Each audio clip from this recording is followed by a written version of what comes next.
We're now joined by Missouri Senator Republican Eric Schmitt. Senator Schmitt, thank you for joining us this morning. We just saw James Longman talking about Travis Timmerman, a resident of your state. Have you had any contact with him or his family?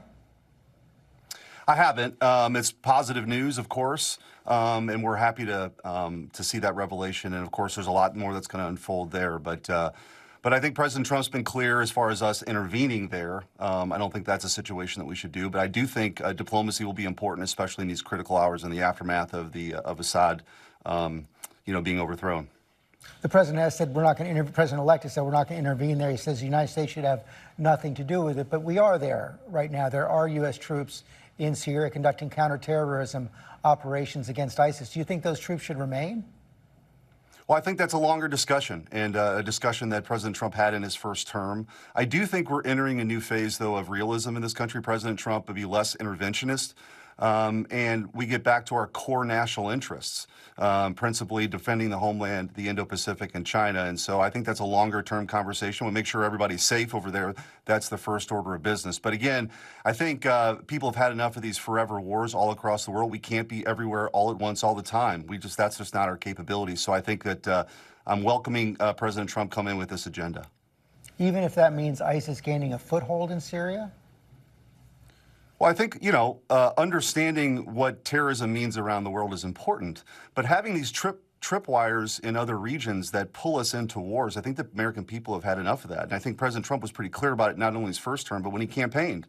And so, again, I think getting back to this sense of, abandoning this failed foreign policy that's cost us trillions of dollars, that sent our men and women across the world, I think we need to revisit that and, again, get back to our core national interests. I mean, we have drones flying above New Jersey. We don't know what they are. China has a bigger Navy than we have, not a better Navy, but a bigger Navy than we have right now. So getting back to our core national interests, I think, is a hallmark of this new realism that President Trump is ushering in.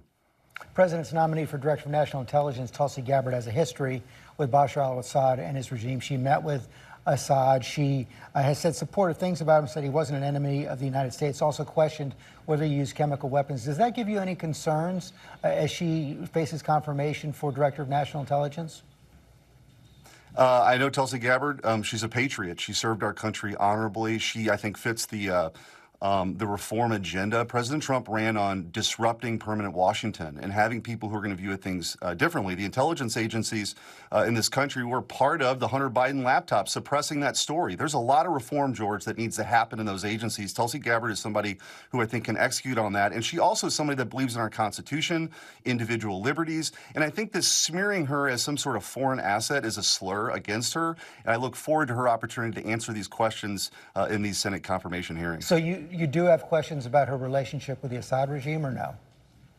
No, not at all. I don't think so. I mean, I don't think it's unusual for members of Congress to visit foreign countries and talk to foreign leaders. In fact, what Joe Biden has done is not talk to anybody and not be respected. President Trump, I think, believes in engaging in diplomacy, solving these things. He wants to bring peace to Ukraine. I think that's something the American people support. How about the president's nominee for FBI Director Kash Patel? He put out a book called Government Gangsters that included a 60-person enemies list. And the Wall Street Journal this week wrote this, in December 1st, wrote this about it. They said the main concern is Mr. Patel's stated desire to use power in a second Trump term to seek revenge against Mr. Trump's opponents. Voters didn't re-elect Mr. Trump to practice lawfare the way his opponents have. The country wants a bureau it can trust, not a Republican version of the Comey FBI. How do you respond to the Wall Street Journal? Well, first of all, the idea that he came up with an enemies list is false. There's a footnote in his book related to corrupt actors. And I do think Kash Patel is the right man for the job. This guy served as chief of staff at the Department of Defense. He was deputy at DNI.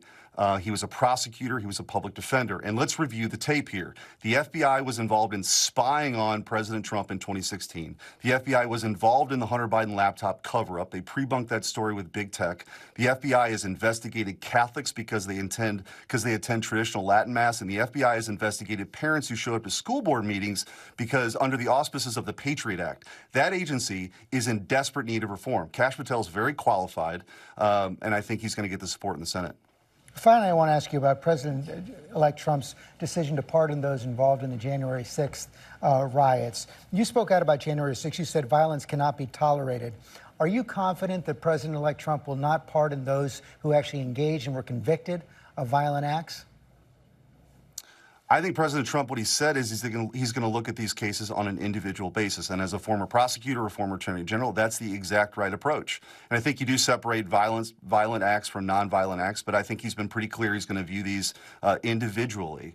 And I think that media's obsession with January 6th and the Democrats' obsession with January 6th is because they sort of built this foundation on why President Trump should never get back in office. It started there, then the J6 committee, then the lawfare that ensued. The American people rejected all that. They don't want to be a banana republic. President Trump stared all of that down, George, and he won. He got a mandate, swept the battleground states, won the popular vote, and he's coming in on an agenda of reform. Senator Schmitt, thanks for your time this morning.